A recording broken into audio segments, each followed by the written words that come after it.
আসেন আসেন, হে বাড়িটা, হে রীতি, হে তাই ভদ্র মহিলা তোর খোঁজ কাচ্ছিল, দেখ কি বলবে। কি ব্যাপার আপনি? আমাদের চোখের সামনে ছেলেটা যখন 2 বছর বয়স মাটা মারা গেল, কিছুদিন পর চিকিৎসার অভাবে বাপটাও মারা গেল। যাই বলেন বোন, মেয়েটু খুব শক্ত, কত কষ্ট করে ভাইটাকে পড়াশোনা করাইলো, ছেলেটাও চাকরি লেগে খুব খাটছে।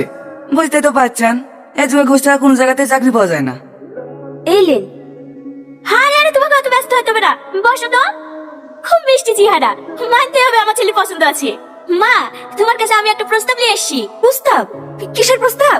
হ্যাঁ, আমার ছেলে তোমাকে খুব পছন্দ। আজ কদিন ধরেই আমাকে বলছে। হ্যাঁ, আমি তো প্রথমে আসতেই চাইছিলাম না। হ্যাঁ, তুমি দেখে দেখে পছন্দ হইলো না, এখন আবার কাকে পছন্দ করলো? হ্যাঁ, সেটা আমি অবাক। হ্যাঁ, তো সুন্দর নর্মভদ্র একটা মেয়ে। মা, তুমি আমার বাড়ির বৌমা হবে। এসব আপনি কি বলছেন? আমি আপনার ছেলেকে বিয়ে করবো না। কেন মা, বিয়ে করবে না কেন?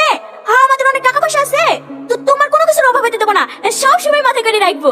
যত টাকা পয়সা থাক, আপনার ছেলেকে আমার পছন্দ না, ওকে বিয়ে করতে পারবো না। আপনারা এখন আসতে পারেন। তো মা, দাঁড়ান আপনারা দাঁড়ান।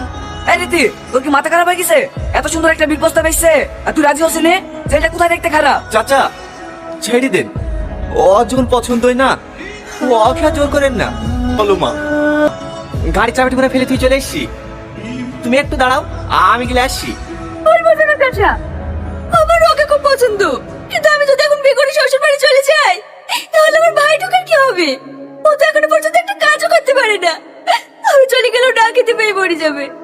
শুধু ভাই ঢোকার মুখ পারে তাকি আমি এই বিয়েতে রাজি হইনি। তুই এই কথাটা ওদের সামনে বলতে পারতি, ওরা যা মানুষ দেখনো, দরকার হলে তো ভাইটাকেও সাথে করে নিয়ে যাইতো। পরের ছেলে চাচা, একদিন দেখবে, দুদিন দেখবে, 3 দিনের বেলাকে ঠিক চোখের বিষ হয়ে যাবে। কিন্তু তুই কি আর এত ভালো সম্বন্ধ পাবি? কি বলো চাচা, আমাদের কপালে তো মত করবা 2 ছেলের বাপ ছাড়া আর কিছুই জুটবে না। তো ভালো ছেলের বউ হওয়া আমার ভাগ্যে নাই।